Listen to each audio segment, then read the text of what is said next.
ಈಗ 30 ಸುದ್ದಿಗಳನ್ನು ಒಂದೊಂದಾಗಿ ನೋಡ್ತಾ ಹೋಗೋಣ.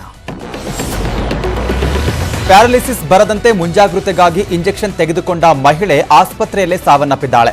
ಕೊಪ್ಪಳ ಜಿಲ್ಲೆಯ ಯುವತಿ ಸ್ವಪ್ನರ ತಂದೆಗೆ ಪ್ಯಾರಾಲಿಸಿಸ್ ಆಗಿತ್ತು. ಹೀಗಾಗಿ ಕಾರವಾರದ ಹಳಗ ಗ್ರಾಮದಲ್ಲಿರುವ ಸೆಂಟ್ ಇಗ್ನಿಯೇಷನ್ಸ್ ಆಸ್ಪತ್ರೆಗೆ ಕರೆದುಕೊಂಡು ಹೋಗಿ ಬಂದಿದ್ರು. ಇನ್ನು ತಂದೆಗೆ ಚಿಕಿತ್ಸೆ ನೀಡುವಾಗ ತನಗೂ ಕೂಡ ಮುಂಜಾಗೃತವಾಗಿ ಪ್ಯಾರಾಲಿಸಿಸ್ ಬರದಂತೆ ಇಂಜೆಕ್ಷನ್ ತೆಗೆದುಕೊಂಡಿದ್ದಾರೆ. ಇದಾದ ಕೆಲವೇ ನಿಮಿಷದಲ್ಲಿ ಮಹಿಳೆ ಸಾವನ್ನಪ್ಪಿದ್ದಾಳೆ. ಚಿತ್ರದುರ್ಗ ಜಿಲ್ಲೆಯ ಹೊಳಲ್ಕೆರೆ ತಾಲೂಕಿನ ಬಿ ದುರ್ಗ ಸರ್ಕಾರಿ ಆಸ್ಪತ್ರೆಯಲ್ಲಿ ವೈದ್ಯರಿಲ್ಲದೆ ರೋಗಿಗಳು ಪರದಾಡ್ತಿದ್ರು. ಚಿಕಿತ್ಸೆ ಅಂತ ಬರುವಂತ ರೋಗಿಗಳು ವೈದ್ಯರಿಲ್ಲದೆ ವಾಪಸ್ ಹೋಗ್ತಿದ್ದಾರೆ. ಈ ಬಗ್ಗೆ ನ್ಯೂಸ್ 18 ವರದಿ ಮಾಡ್ತಾ ಇದ್ದಂತೆ ಎಚ್ಚೆತ್ತಂತ ಡಿಎಚ್ಒ ರಂಗನಾಥ್ 3 ವೈದ್ಯರನ್ನ ನೇಮಕ ಮಾಡಿ ಆದೇಶವನ್ನ ಹೊರಡಿಸಿದ್ದಾರೆ. ವಿಜಯಪುರ ಜಿಲ್ಲೆಯ ಬಬಲೇಶ್ವರ ತಾಲೂಕಿನ ಕಾರಜೋಳ ಬಳಿಯ ಬಸವೇಶ್ವರ ಸಕ್ಕರೆ ಕಾರ್ಖಾನೆ ವಿರುದ್ಧ ಕಬ್ಬು ಬೆಳೆಗಾರರು ರೊಚ್ಚಿಗೆದ್ದಿದ್ದಾರೆ. 35 ಕೋಟಿ ಬಾಕಿ ಉಳಿಸಿಕೊಂಡಿರೋ ಬಸವೇಶ್ವರ ಸಕ್ಕರೆ ಕಾರ್ಖಾನೆ ಮಾಲೀಕರು ಜೂನ್ 18ರ ಒಳಗೆ ಹಣ ಕೊಡುವುದಾಗಿ ಭರವಸೆಯನ್ನ ನೀಡಿದ್ರು. ಆದರೆ ಕೊಟ್ಟ ಗಡುವು ಮುಗಿದಿದ್ರೂ ಬಾಕಿ ಹಣ ನೀಡಿಲ್ಲ. ಹೀಗಾಗಿ ರೈತರು ಪ್ರತಿಭಟನೆ ನಡೆಸಿದ್ದಾರೆ. ರೈತರ ಆಕ್ರೋಶದಿಂದಾಗಿ ನೂರಾರು ವಾಹನಗಳು ಸಾಲುಗಟ್ಟಿ ನಿಂತಿದ್ವು. ಕಾಂಗ್ರೆಸ್ ಸರ್ಕಾರ ರಚನೆಯಾಗಿ ಕೇವಲ 1 ತಿಂಗಳಾಯಿತು ಅಷ್ಟೇ. ಅಷ್ಟರಲ್ಲಿ ಕೈಪಾಳ್ಯದಲ್ಲಿ ಸಿಎಂ ಕುರ್ಚಿ ಕಿತ್ತಾಟ ಶುರುವಾಗಿದೆ. ಸಿಎಂ ಸಿದ್ದರಾಮಯ್ಯ ಪರ ಒಂದು ಬಣ ಬ್ಯಾಟಿಂಗ್ ಮಾಡ್ತಿದ್ರೆ ಡಿಕೆ ಶಿವಕುಮಾರ್ ಪರ ಇನ್ನೊಂದು ಬಣ ಬ್ಯಾಟ್ ಬೀಸ್ತಾ ಇದೆ. ಈ ಬಗ್ಗೆ ಸಿಎಂ ಸಿದ್ದರಾಮಯ್ಯ ಅವರನ್ನ ಕೇಳಿದ್ರೆ ಮಾಧ್ಯಮಗಳ ಮೇಲೆಯೇ ಗರಂ ಆಗ್ತಿದ್ದಾರೆ.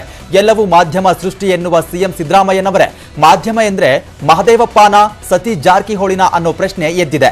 ಇವರು ಮಾತನಾಡಿದ್ದನ್ನೇ ಮಾಧ್ಯಮಗಳು ತೋರಿಸಿದ್ದು. ಅತ್ತ ಕಾಂಗ್ರೆಸ್ನಲ್ಲಿ ಸಿಎಂ ಕುರ್ಚಿಗೆ ಕಿತ್ತಾಟ ಜೋರಾಗ್ತಾ ಇದ್ದಂತೆ ಕಮಲ ನಾಯಕರು ಕಿಚಾಯಿಸುವುದಕ್ಕೆ ಶುರು ಮಾಡಿದ್ದಾರೆ. ಕಾಂಗ್ರೆಸ್ ಸರ್ಕಾರ ಡಿಸೆಂಬರ್ನಲ್ಲಿ ಬಿದ್ದು ಹೋಗುತ್ತೆ ಎಂದು ಬಿಜೆಪಿ ರಾಜ್ಯಾಧ್ಯಕ್ಷ ನಳಿನ್ ಕುಮಾರ್ ಕಟೀಲ್ ಭವಿಷ್ಯ ನುಡಿದಿದ್ದಾರೆ. ಬೆಂಗಳೂರಿನಲ್ಲಿ ಮಾತನಾಡಿದ ಅವರು ಸಿದ್ದರಾಮಯ್ಯ ಹಾಗೂ ಡಿಕೆಶಿ ನಡುವಿನ ಕುರ್ಚಿ ಕಲಹದಿಂದ ಡಿಸೆಂಬರ್ನಲ್ಲಿ ಸರ್ಕಾರ ಬೀಳುತ್ತೆ ಅಂತ ಕಟೀಲ್ ಹೇಳಿದ್ದಾರೆ. ಬಿಜೆಪಿ ಪರಿಷತ್ ಸದಸ್ಯ ಛಲವಾದಿ ನಾರಾಯಣಸ್ವಾಮಿ ಸಹ ಕಿಡಿಕಾರಿದ್ದಾರೆ. ಇನ್ನು ಮಾಜಿ ಸಿಎಂ ಬೊಮ್ಮಾಯಿ, ಮಾಜಿ ಸಚಿವ ಆರ್ ಅಶೋಕ್ ಕೂಡ ಸರ್ಕಾರದ ವಿರುದ್ಧ ಮಾತನಾಡಿದ್ದಾರೆ. ಹೆಚ್ಚುವರಿ ಅಕ್ಕಿ ಪೂರೈಸಲು ಕೇಂದ್ರ ಸರ್ಕಾರ ನಿರಾಕರಣೆ ಮಾಡ್ತಾ ಇದ್ದು, ಕೇಂದ್ರದ ನಡೆ ಖಂಡಿಸಿ ನಾಳೆ ಎಲ್ಲಾ ಜಿಲ್ಲಾ ಕೇಂದ್ರಗಳಲ್ಲಿ ಪ್ರತಿಭಟನೆ ಮಾಡ್ತೇವೆ. ನಾನು ನಗರದ ಪ್ರತಿಭಟನೆಯಲ್ಲಿ ಭಾಗಿಯಾಗ್ತೇನೆ ಅಂತ ಡಿಸಿಎಂ ಡಿಕೆ ಶಿವಕುಮಾರ್ ಹೇಳಿಕೆ ಕೊಟ್ಟಿದ್ದಾರೆ. ಸದಾಶಿವನಗರದಲ್ಲಿ ಮಾತನಾಡಿದ ಅವರು, ನಾಳೆ ರಾಜ್ಯದ ಎಲ್ಲಾ ಜಿಲ್ಲಾ ಕೇಂದ್ರಗಳಲ್ಲಿ ಪ್ರತಿಭಟನೆ ನಡೆಸ್ತೇವೆ. ಬಡವರಿಗೆ ಅಕ್ಕಿ ನೀಡದೆ ಕೇಂದ್ರವು ತೊಂದರೆ ಮಾಡೋದಕ್ಕೆ ಹೊರಟಿದೆ. ಅಕ್ಕಿ ನೀಡಲು ನಿಯಮ ಪದ್ಧತಿ ಇದೆ, ಪುಕ್ಕಟೆ ಏನು ಕೊಡಲ್ಲ ಅಂತ ಹೇಳಿದ್ದಾರೆ. ಇದರ ಮಧ್ಯೆ ಇವತ್ತು ಶಿವಮೊಗ್ಗ ಜಿಲ್ಲೆ ಸಾಗರದ ಮಾಲ್ಗುಡಿ ಎಕ್ಸ್ಪ್ರೆಸ್ ರೈಲು ನಿಲ್ದಾಣದ ಬಳಿ ಕಾಂಗ್ರೆಸ್ ಪ್ರತಿಭಟನೆ ನಡೆಸಿತು. ರೈಲು ತಡೆಯೋದಕ್ಕೆ ಕಾಂಗ್ರೆಸ್ ಕಾರ್ಯಕರ್ತರು ಮುಂದಾದ್ರು. ಸ್ಥಳಕ್ಕೆ ಆಗಮಿಸಿದ ಪೊಲೀಸರು ಕಾಂಗ್ರೆಸ್ ಕಾರ್ಯಕರ್ತರನ್ನ ವಶಕ್ಕೆ ಪಡೆದು ಬಳಿಕ ಬಿಡುಗಡೆ ಮಾಡಿದ್ರು. ಇನ್ನು ಕಾಂಗ್ರೆಸ್ ನಾಯಕರ ಪ್ರತಿಭಟನೆಗೆ ಬಿಜೆಪಿ ನಾಯಕರು ಕಿಡಿಕಾರ್ತಿದ್ದಾರೆ. ಅಕ್ಕಿ ವಿಷಯದಲ್ಲಿ ಬಿಜೆಪಿ ಮೇಲೆ ಗೂಬೆ ಕೂರಿಸಬೇಡಿ ಅಂತ ಅಶೋಕ್ ಹಾಗೂ ಆರ್ಗ ಜ್ಞಾನೇಂದ್ರ ಕಿಡಿಕಾರಿದ್ದಾರೆ. ಅನ್ನಭಾಗ್ಯ ಯೋಜನೆಗೆ ಅಕ್ಕಿ ಹೊಂದಿಸುವುದಕ್ಕೆ ಸರ್ಕಾರ ಪರದಾಡ್ತಾ ಇರೋ ಹೊತ್ತಲ್ಲೇ ಅಕ್ಕಿ ಪೂರೈಕೆ ಮಾಡುವುದಕ್ಕೆ ಪಂಜಾಬ್ ಸರ್ಕಾರ ಮುಂದಾಗಿದೆ. ಕರ್ನಾಟಕಕ್ಕೆ ಅಕ್ಕಿ ಕೊಡಲು ನಾವು ಸಿದ್ಧ ಅಂತ ಪಂಜಾಬ್ ಸರ್ಕಾರ ಆತ್ಮವಿಶ್ವಾಸ ನೀಡಿದೆ. ಈ ಬಗ್ಗೆ ಟ್ವೀಟ್ ಮಾಡಿರೋ ಆಮ್ ಆದ್ಮಿ ಪಕ್ಷದ ಕರ್ನಾಟಕ ಅಧ್ಯಕ್ಷ ಪೃಥ್ವಿ ರೆಡ್ಡಿ, ಸಿದ್ದರಾಮಯ್ಯ ಸರ್ಕಾರದ ಅನ್ನಭಾಗ್ಯ ಯೋಜನೆಗೆ ಪಂಜಾಬ್ ಸರ್ಕಾರ ಅಕ್ಕಿ ನೀಡಲಿದೆ ಎಂದಿದ್ದಾರೆ. ಅಲ್ಲದೆ ಬಿಜೆಪಿ ಮಲತಾಯಿ ಧೋರಣೆ ತೋರ್ತಿದೆ ಅಂತಾನೂ ಕಿಡಿಕಾರಿದ್ದಾರೆ. ಕಾಂಗ್ರೆಸ್ನ ಶಕ್ತಿ ಯೋಜನೆ ಜಾರಿಯಾದ ಮೇಲೆ ಮಹಿಳೆಯರ ದಂಡೆ ಸಾರಿಗೆ ಬಸ್ ಏರ್ತಾ ಇದೆ. ಹೀಗಾಗಿ ಮಹಿಳೆಯರ ಸುರಕ್ಷತೆಗಾಗಿ ಬೆಂಗಳೂರಿನ ಹಿರಿಯ ಪೊಲೀಸರು ಫೀಲ್ಡ್ಗೆ ಇಳಿದಿದ್ದಾರೆ. ಎಲ್ಲಾ ಬಸ್ಗಳಲ್ಲೂ ತಪಾಸಣೆ ನಡೆಸ್ತಾ ಇದ್ದು ಸಾರ್ವಜನಿಕರಿಗೆ ಅರಿವು ಮೂಡಿಸಿದ್ರು. ನಂತರ ಸಿಎಂ ಭೇಟಿ ಮಾಡಿದಂತ ನಗರ ಪೊಲೀಸ್ ಆಯುಕ್ತ ಬಿ ದಯಾನಂದ್ ಮಹಿಳಾ ಸುರಕ್ಷತೆ ಬಗ್ಗೆ ಮಾಹಿತಿಯನ್ನ ಕೊಟ್ಟರು. ಮಹಿಳೆಯರ ಉಚಿತ ಪ್ರಯಾಣಕ್ಕೆ ಪರಿಷ್ಕೃತ ಮಾರ್ಗಸೂಚಿ ಪ್ರಕಟಿಸುವ ಸಾಧ್ಯತೆ ಇದೆ. ಪರಿಷ್ಕೃತ ಮಾರ್ಗಸೂಚಿ ಸಿದ್ಧಪಡಿಸಲು ಅಧಿಕಾರಿಗಳಿಗೆ ಸಾರಿಗೆ ಸಚಿವ ರಾಮಲಿಂಗಾರೆಡ್ಡಿ ಸೂಚಿಸಿದ್ದಾರೆ. ಸಾರಿಗೆ ಬಸ್ನಲ್ಲಿ ಮಹಿಳೆಯರ ಪ್ರಯಾಣ ಹೆಚ್ಚಾಗಿದ್ದು, ಗಂಡಸರು ಟಿಕೆಟ್ ಪಡೆದರೂ ಸೀಟ್ ಸಿಗ್ತಾ ಇಲ್ಲ. ವೀಕೆಂಡ್ನಲ್ಲಿ ಪುಣ್ಯಕ್ಷೇತ್ರಗಳ ಭೇಟಿ ಪ್ರಮಾಣ ಹೆಚ್ಚಾಗಿದೆ. ಶಾಲಾ ಕಾಲೇಜಿಗೆ ಹೋಗುವ ಮಕ್ಕಳಿಗೆ ಬಸ್ ಸಿಗ್ತಿಲ್ಲ. ಆದ್ರಿಂದ ಪುಣ್ಯಕ್ಷೇತ್ರಗಳಿಗೆ ದೂರದ ಊರಿಗೆ ತೆರಳಬೇಕಿದ್ರೆ ರಿಸರ್ವೇಷನ್ ಮಾಡಿಸಿಕೊಂಡೇ ಪ್ರಯಾಣ ಮಾಡಬೇಕಾಗುತ್ತೆ. ಗಂಡಸರಿಗೆ 50% ಆಸನ ಮೀಸಲಿಡುವ ಸಾಧ್ಯತೆ ಇದೆ. ಮೊನ್ನೆ ಚಾಮರಾಜನಗರದಲ್ಲಿ ಆಯಿತು, ಇವತ್ತು ಮಂಡ್ಯದಲ್ಲೂ ಕೂಡ ಬಸ್ನ ಡೋರ್ ಮುರಿದು ಹಾಕಿದ್ದಾರೆ ಮಹಿಳೆಯರು. ಮಳವಳ್ಳಿ ಬಸ್ ನಿಲ್ದಾಣದಲ್ಲಿ ಸೀಟು ಹಿಡಿಯಲು ಉಂಟಾದಂತ ಜನರ ನೂಕು ನುಗ್ಗಲಿನಿಂದ ಬಸ್ನ ಬಾಗಿಲು ಮುರಿದೇ ಹೋಗಿದೆ. ಬಾಗಿಲು ಕಿತ್ತು ಬಂದ ಕಾರಣ ಪ್ರಯಾಣಿಕರನ್ನ ಕೆಳಗಿಳಿಸಿದ ಟಿಸಿ ಪ್ರಯಾಣಿಕರ ವರ್ತನೆಗೆ ಕೆಎಸ್ಆರ್ಟಿಸಿ ಸಿಬ್ಬಂದಿ ಬೇಸರವನ್ನ ವ್ಯಕ್ತಪಡಿಸಿತು. ಫ್ರೀ ಬಸ್ ಪ್ರಯಾಣದ ಶಕ್ತಿ ಯೋಜನೆಯಿಂದ ಖಾಸಗಿ ಬಸ್ ಮಾಲೀಕರಿಗೆ ಸಂಕಷ್ಟ ಎದುರಾಗಿದೆ. ಸುಪ್ರೀಂ ಕೋರ್ಟ್ ಮೆಟ್ಟಿಲೇರಲು ಮುಂದಾಗಿದ್ದಾರೆ ಖಾಸಗಿ ಬಸ್ ಮಾಲೀಕರ ಸಂಘದವರು. ಸರ್ಕಾರಿ ಬಸ್ಗೆ ನೀಡುವಂತೆ ನಮಗೆ ಹಣ ನೀಡಿ, ನಾವೇ ಮಹಿಳೆಯರಿಗೆ ಉಚಿತ ಪ್ರಯಾಣಕ್ಕೆ ಅವಕಾಶ ನೀಡ್ತೀವಿ ಅಂತ ಆಗ್ರಹಿಸಿದ್ದಾರೆ. ರೋಡ್ ಟ್ಯಾಕ್ಸ್ಗೆ ವಿನಾಯಿತಿ ನೀಡಿ, ಇಲ್ಲದಿದ್ದರೆ ಕಾನೂನು ಹೋರಾಟ ಮಾಡಬೇಕಾಗುತ್ತೆ ಅಂತ ಎಚ್ಚರಿಕೆಯನ್ನು ನೀಡಿದ್ದಾರೆ. ಇನ್ನೊಂದೆಡೆ ಬಾಗಲಕೋಟೆಯಲ್ಲೂ ಒಂದು ವಾರದಿಂದ ಪ್ರಯಾಣಿಕರಿಲ್ಲದೆ ಕಂಗಾಲಾಗಿದ್ದಾರೆ ಟ್ಯಾಕ್ಸಿ ಚಾಲಕರು. ಪ್ರಯಾಣಿಕರಿಲ್ಲ, ಬಾಡಿಗೆ ಇಲ್ಲ ಅನ್ನೋದನ್ನ ಟ್ಯಾಕ್ಸಿ ಚಾಲಕರು ತಮ್ಮ ಅಳಲನ್ನ ತೋಡ್ಕೊಂಡಿದ್ದಾರೆ. ಹೀಗೆ ಆದರೆ ನಮ್ಮ ಕುಟುಂಬಗಳು ಬೀದಿಗೆ ಬರ್ತವೆ ಅಂತ ಸರ್ಕಾರಕ್ಕೆ ಮನವಿ ಸಲ್ಲಿಸಿ ತಮ್ಮ ಅಳಲನ್ನ ತೋಡಿಕೊಂಡಿದ್ದಾರೆ ಚಾಲಕರು. ಗೃಹಜ್ಯೋತಿ ಯೋಜನೆಗೆ ಗೊಂದಲ ಮುಗಿಯೋ ಹಾಗೆ ಕಾಣಿಸ್ತಾ ಇಲ್ಲ. ನಿನ್ನೆಯಿಂದ ಅರ್ಜಿ ಸಲ್ಲಿಕೆ ಶುರುವಾಗಿದ್ದು ರಾಜ್ಯದುದ್ದಗಲಕ್ಕೂ ಕೂಡ ಜನ ಪರದಾಡ್ತಿದ್ದಾರೆ. ಕೊಪ್ಪಳ ಜಿಲ್ಲಾಡಳಿತ ಭವನದಲ್ಲಿರುವ ಕರ್ನಾಟಕ ಒನ್ ಕೇಂದ್ರದಲ್ಲಿ ನಿನ್ನೆಯಿಂದ ಇಲ್ಲಿಯವರೆಗೆ ಕೇವಲ 5 ಮಂದಿ ಮಾತ್ರ ಅರ್ಜಿ ಸಲ್ಲಿಕೆ ಮಾಡಿದ್ದಾರೆ. ಸರ್ವರ್ ಸಮಸ್ಯೆಯಿಂದಾಗಿ ಜನ ಕಾದು ಕಾದು ಸುಸ್ತಾಗ್ತಿದ್ದಾರೆ. ಇನ್ನು ರಾಮನಗರದ ಬೆಸ್ಕಾಂ ಕಚೇರಿಯಲ್ಲೂ ಕೂಡ ಅರ್ಜಿ ಹಾಕಲು ಜನ ಮುಗಿಬಿದ್ದಿದ್ದು ಸರ್ವರ್ ಸಮಸ್ಯೆಯಿಂದ ಪರದಾಡ್ತಿದ್ದಾರೆ. ಬೆಳಗ್ಗಿಂದ ಕಾದು ಕಾದು ಸುಸ್ತಾದ ಜನ ಸರ್ಕಾರಕ್ಕೆ ಹಿಡಿ ಶಾಪ ಹಾಕ್ತಿದ್ದಾರೆ. ಅತ್ತ ಬಳ್ಳಾರಿಯಲ್ಲಿ ಕರೆಂಟ್ ಬಿಲ್ ನೋಡಿ ಕೈಗಾರಿಕೋದ್ಯಮಿಗಳು ಕಂಗಾಲಾಗಿದ್ದಾರೆ. ಸರ್ಕಾರದ ವಿರುದ್ಧ ಸೆಟೆದು ನಿಂತಿದ್ದು ಜೂನ್ 21ರಂದು ಬಂದ್ಗೆ ಕರೆ ಕೊಟ್ಟಿದ್ದಾರೆ. ಹೀಗಾಗಿ ಜಿಲ್ಲಾ ವಾಣಿಜ್ಯ ಮತ್ತು ಕೈಗಾರಿಕಾ ಸಂಸ್ಥೆಗಳಲ್ಲಿ ಪೂರ್ವಭಾವಿ ಸಭೆ ನಡೆಸಿದ್ರು. ಈ ಮಧ್ಯೆ ವಿದ್ಯುತ್ ದರ ಏರಿಕೆ ಸಂಬಂಧ ಎಫ್ಕೆಸಿಸಿಐನಿಂದ ನಾವು ಯಾವುದೇ ಬಂದ್ಗೆ ಕರೆ ನೀಡಿಲ್ಲ ಅಂತ ಎಫ್ಕೆಸಿಸಿಐ ಅಧ್ಯಕ್ಷ ಗೋಪಾಲ್ ರೆಡ್ಡಿ ಸ್ಪಷ್ಟನೆ ಕೊಟ್ಟಿದ್ದಾರೆ.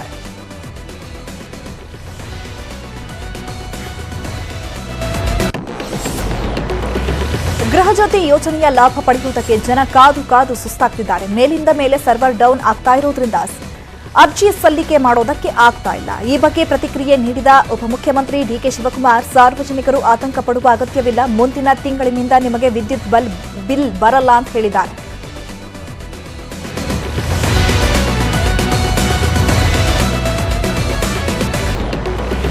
ರಾಜ್ಯದಲ್ಲಿ ಗ್ಯಾರಂಟಿ ಗೊಂದಲ ಹೆಚ್ಚಾಗ್ತಾ ಇದ್ದಂತೆ ಬಿಜೆಪಿ ನಾಯಕರು ಸಿಡಿದು ನಿಂತಿದ್ದಾರೆ.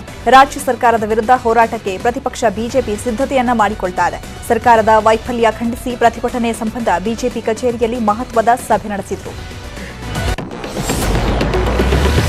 ಪರಿಷತ್ ಚುನಾವಣೆಗೆ ಕಾಂಗ್ರೆಸ್ನ 3 ಹೆಸರು ಫೈನಲ್ ಮಾಡಲಾಗಿದ್ದು ಮಾಜಿ ಸಚಿವ ಜಗದೀಶ್ ಶೆಟ್ಟರ್ಗೆ ಮಣೆ ಹಾಕಲಾಗಿದೆ. ಶೆಟ್ಟರ್ ಜೊತೆ ಮಲ್ಲಿಕಾರ್ಜುನ್ ಖರ್ಗೆ ಆಪ್ತ ತಿಪ್ಪಣ್ಣ ಕಮಕನೂರ್ ಹಾಗೂ ಬೋಸರಾಜ್ಗೆ ಸ್ಥಾನವನ್ನ ಕೊಡಲಾಗಿದೆ. ಮತಾಂತರ ನಿಷೇಧ ಕಾಯ್ದೆ ವಾಪಸ್ಗೆ ಮುಂದಾಗಿರೋ ಕಾಂಗ್ರೆಸ್ ಸರ್ಕಾರದ ವಿರುದ್ಧ ಹಿಂದೂ ಸಂಘಟನೆಗಳು ಪ್ರತಿಭಟನೆಗಿಳಿದಿವೆ. ಪುತ್ತೂರಿನ ಅಮರ್ ಜವಾನ್ ಜ್ಯೋತಿ ಬಳಿ ಪ್ರತಿಭಟನೆ ನಡೆಸಿದ್ದು ಕಣಿಯೂರು ಮಠದ ಮಹಾಬಲೇಶ್ವರ ಸ್ವಾಮೀಜಿ ಸಹ ಸಾಥ್ ನೀಡಿದರು. ಶಾಸಕ ವಿನಯ್ ಕುಲಕರ್ಣಿಗೆ ಮತ್ತೆ ಧಾರವಾಡ ಪ್ರವೇಶಕ್ಕೆ ಕೋರ್ಟ್ ಅನುಮತಿಯನ್ನ ನಿರಾಕರಿಸಿದೆ. ಧಾರವಾಡ ಪಾಲಿಕೆ ಮೇಯರ್ ಚುನಾವಣೆ ಹಿನ್ನೆಲೆ ಮತದಾನಕ್ಕೆ ವಿನಯ್ ಕುಲಕರ್ಣಿ ಅನುಮತಿಯನ್ನ ಕೋರಿದ್ರು. ಆದರೆ ಜನಪ್ರತಿನಿಧಿಗಳ ನ್ಯಾಯಾಲಯ ಮತ್ತೆ ಅನುಮತಿಯನ್ನ ನಿರಾಕರಿಸಿದೆ. ಶಿಕ್ಷಕರ ವರ್ಗಾವಣೆ ವಿರೋಧಿಸಿ ಶಾಲೆಗೆ ಬೀಗ ಜಡಿದು ವಿದ್ಯಾರ್ಥಿಗಳು ಪ್ರತಿಭಟನೆಗೆ ಇಳಿದಿದ್ದಾರೆ. ಉಡುಪಿಯ ಕೋಡಿ ಬೆಂಗ್ರೆ ಸರ್ಕಾರಿ ಹಿರಿಯ ಪ್ರಾಥಮಿಕ ಶಾಲೆಯಲ್ಲಿ ಘಟನೆ ನಡೆದಿದೆ. ಶಾಲೆಯಲ್ಲಿ ಇರೋದೇ 3 ಶಿಕ್ಷಕರು, ಅದರಲ್ಲಿ ಒಬ್ಬರನ್ನ ಟ್ರಾನ್ಸ್ಫರ್ ಮಾಡ್ತಾ ಇರೋದನ್ನು ವಿರೋಧಿಸಿ ಮಕ್ಕಳು ಪ್ರತಿಭಟನೆ ಮಾಡಿದ್ದಾರೆ. ಮುಂಬೈನಲ್ಲಿ ಹಾಲಿಡೇ ಹೋಮ್ ಬುಕ್ ಮಾಡೋದಾಗಿ ನಂಬಿಸಿ ಲಕ್ಷಾಂತರ ರೂಪಾಯಿ ವಂಚನೆ ಮಾಡಿದಂಥ ಘಟನೆ ಹುಬ್ಬಳ್ಳಿಯಲ್ಲಿ ನಡೆದಿದೆ. ಭವಾನಿ ನಗರದ ನಿವೃತ್ತ ಬ್ಯಾಂಕ್ ನೌಕರ ಉದಯ್ ಕುಮಾರ್ಗೆ 7,74,000 ಹಣ ಟೋಪಿ ಹಾಕಿದ್ದಾರೆ. ಬೆಂಗಳೂರಿನಿಂದ ಧಾರವಾಡಗೆ ಸಂಚರಿಸೋ ವಂದೇ ಭಾರತ್ ರೈಲು ಪ್ರಾಯೋಗಿಕ ಸಂಚಾರ ಯಶಸ್ವಿಯಾಗಿದೆ. ಬೆಳಗ್ಗೆ 5:45ಕ್ಕೆ ಬೆಂಗಳೂರು ಬಿಟ್ಟಿದ್ದ ವಂದೇ ಭಾರತ್ ರೈಲು ಧಾರವಾಡಕ್ಕೆ ಸಂಜೆ 4:30ಕ್ಕೆ ಆಗಮಿಸಿದೆ. ಉಡುಪಿಯಲ್ಲಿ ನೀರಿಗಾಗಿ ಹಾಹಾಕಾರ ಶುರುವಾಗಿದ್ದು ಮಹಿಳೆಯರು ರೊಚ್ಚಿಗೆದ್ದಿದ್ದಾರೆ. ಖಾಲಿ ಕೊಡಪಾನ ಹಿಡಿದು ಬೀದಿಗಿಳಿದು ಮಹಿಳೆಯರು ಗ್ರಾಮ ಪಂಚಾಯತ್ಗೆ ಮುತ್ತಿಗೆ ಹಾಕಿದ್ದಾರೆ. ಇನ್ನು ಅಂಬಲಪಾಡಿ ಗ್ರಾಮ ಪಂಚಾಯತ್ನ ಸುಮಾರು 90 ಮನೆಗಳಿಗೆ ಕುಡಿಯುವ ನೀರೇ ಸಿಗ್ತಾ ಇಲ್ವಂತೆ. ಮಳೆಗಾಲ ಶುರುವಾಗಿ ಹಲವು ದಿನ ಕಳೆದರೂ ಇನ್ನೂ ಮಳೆ ಆಗ್ತಿಲ್ಲ. ಹೀಗಾಗಿ ಜನ ಜಾನುವಾರುಗಳು ತತ್ತರಿಸೋ ಪರಿಸ್ಥಿತಿ ನಿರ್ಮಾಣವಾಗಿದೆ. ಹಾವೇರಿಯ ಅರಳೇಶ್ವರ ಗ್ರಾಮದ ರೈತನೊಬ್ಬ ಮಾನವೀಯ ಕಾರ್ಯ ಮಾಡುತ್ತಿದ್ದಾರೆ. ಸ್ವಂತ ಬೋರ್ವೆಲ್ನಿಂದ ಬತ್ತಿದ ಕೆರೆಗೆ ನೀರನ್ನು ಹರಿಸುತ್ತಿದ್ದಾರೆ. ಕಾಸರಗೋಡು ಜಿಲ್ಲೆಯ ಅಡೂರು ಸರ್ಕಾರಿ ಶಾಲೆಯಲ್ಲಿ ಸಮಾಜ ವಿಜ್ಞಾನಕ್ಕೆ ಹೊಸದಾಗಿ ನಿಯುಕ್ತಿಗೊಂಡ ಶಿಕ್ಷಕಿ ಕನ್ನಡದಲ್ಲೇ ಪಾಠ ಮಾಡಬೇಕು. ಆದರೆ ಆ ಶಿಕ್ಷಕಿಗೆ ಕನ್ನಡವೇ ಗೊತ್ತಿಲ್ಲ ಎಂಬುದು ಆರೋಪ. ಮಲಯಾಳಿ ಶಿಕ್ಷಕಿ ನೇಮಕ್ಕೆ ವಿದ್ಯಾರ್ಥಿಗಳು ಹಾಗೂ ಪೋಷಕರು ಆಕ್ರೋಶವನ್ನು ವ್ಯಕ್ತಪಡಿಸಿದ್ದಾರೆ. ಹಾಸನದಲ್ಲಿ ಆರ್ಆರ್ಟಿ ಸಿಬ್ಬಂದಿಯನ್ನ ಒಂಟಿ ಸಲಗ ಅಟ್ಟಾಡಿಸಿದೆ. ಕಾಡಾನೆ ಚಲನವಲನ ಗಮನಿಸುತ್ತಿದ್ದ ಅರಣ್ಯ ಇಲಾಖೆಯ ಆರ್ಆರ್ಟಿ ಸಿಬ್ಬಂದಿ ಕಾಫಿ ತೋಟದ ಒಳಗೆ ಬಂದ ಕೂಡಲೇ ಒಂಟಿ ಸಲಗ ಅಟ್ಟಾಡಿಸಿದೆ. ಆನೆ ಜೊತೆ ಸೆಲ್ಫಿ ತೆಗೆದುಕೊಳ್ಳಲು ಹೋದ ಯುವಕ ಆನೆ ದಾಳಿಯಿಂದ ಜಸ್ಟ್ ಎಸ್ಕೇಪ್ ಆದ ಘಟನೆ ಚಾಮರಾಜನಗರದಲ್ಲಿ ನಡೆದಿದೆ. ಕಾರಿನಲ್ಲಿ ಹೋಗ್ತಿದ್ದ ವ್ಯಕ್ತಿ ಆನೆಯನ್ನ ನೋಡ್ತಾ ಇದ್ದಂತೆ ಸೆಲ್ಫಿ ಕ್ಲಿಕ್ಕಿಸಿಕೊಳ್ಳಲು ಮುಂದಾಗಿದ್ದ. ಉತ್ತರ ಪ್ರದೇಶದ ನೋಯ್ಡಾ ಹೋಟೆಲ್ ಒಂದರಲ್ಲಿ ಸರ್ವಿಸ್ ಚಾರ್ಜ್ ಹಾಕಿದ್ರು ಅನ್ನೋ ಕಾರಣಕ್ಕೆ ಮನಬಂದಂತೆ ಹೊಡೆದಾಡಿಕೊಂಡಿದ್ದಾರೆ. ಹೋಟೆಲ್ ಸಿಬ್ಬಂದಿ ಹಾಗೂ ಊಟಕ್ಕೆ ಬಂದಿದ್ದ ಗ್ರಾಹಕರ ಮಧ್ಯೆ ಹೊಡೆದಾಟ ನಡೆದಿದೆ. ಬಿಪರ್ಜಾಯ್ ಹೊಡೆತಕ್ಕೆ ರಾಜಸ್ಥಾನದ 3 ಜಿಲ್ಲೆಗಳಲ್ಲಿ ಪ್ರವಾಹದ ಪರಿಸ್ಥಿತಿ ಸೃಷ್ಟಿಯಾಗಿದೆ. ಜಲೋರ್, ಸಿರೋಹಿ ಮತ್ತು ಬಾಡ್ಮೇರ್ ಜಿಲ್ಲೆಗಳಲ್ಲಿ ಪ್ರವಾಹದ ಪರಿಸ್ಥಿತಿ ಸೃಷ್ಟಿಯಾಗಿದೆ. ಅಜ್ಮೀರ್ನ ಆಸ್ಪತ್ರೆಗೂ ಕೂಡ ನೀರು ನುಗ್ಗಿದ್ದು ರೋಗಿಗಳು ಪರದಾಡ್ತಿದ್ದಾರೆ. ನೇಪಾಳದಲ್ಲಿ ಮುಂಗಾರು ಮಳೆ ಅಬ್ಬರಿಸಿದೆ. ಭಾರೀ ಮಳೆಗೆ ನದಿಗಳೆಲ್ಲ ಉಕ್ಕಿ ಹರಿತಾ ಇದೆ. ಪೂರ್ವ ನೇಪಾಳದ ಹಲವು ಕಡೆ ಭೂಕುಸಿತವಾಗಿದ್ದು ಸಾವಿನ ಸಂಖ್ಯೆ 5ಕ್ಕೆ ಏರಿಕೆಯಾಗಿದೆ. 28 ಮಂದಿ ಕಣ್ಮರೆಯಾಗಿದ್ದು ರಕ್ಷಣಾ ತಂಡಗಳು ಶೋಧ ಕಾರ್ಯಾಚರಣೆ ನಡೆಸ್ತಾ ಇವೆ. ಸಿಕ್ಕಿಂನ ಗ್ಯಾಂಗ್ಟಾಕ್ನಲ್ಲೂ ಮಳೆ ಆರ್ಭಟಿಸ್ತಾ ಇದೆ. ಪ್ರವಾಹದ ನೀರಿಗೆ ಹಲವು ಸೇತುವೆಗಳು ಕೊಚ್ಚಿ ಹೋಗ್ತಾ ಇದೆ. ಹಲವೆಡೆ ಭೂಕುಸಿತವಾಗಿದ್ದು ಮನೆ ರಸ್ತೆಗಳು ಕೊಚ್ಚಿ ಹೋಗ್ತಾ ಇದೆ. ಜಮ್ಮು ಕಾಶ್ಮೀರದಲ್ಲಿ ಯಾವುದೇ ಚುನಾಯಿತ ಸರ್ಕಾರವಿಲ್ಲದೆ ಇಂದಿಗೆ 5 ವರ್ಷ ಪೂರ್ಣಗೊಂಡಿದೆ.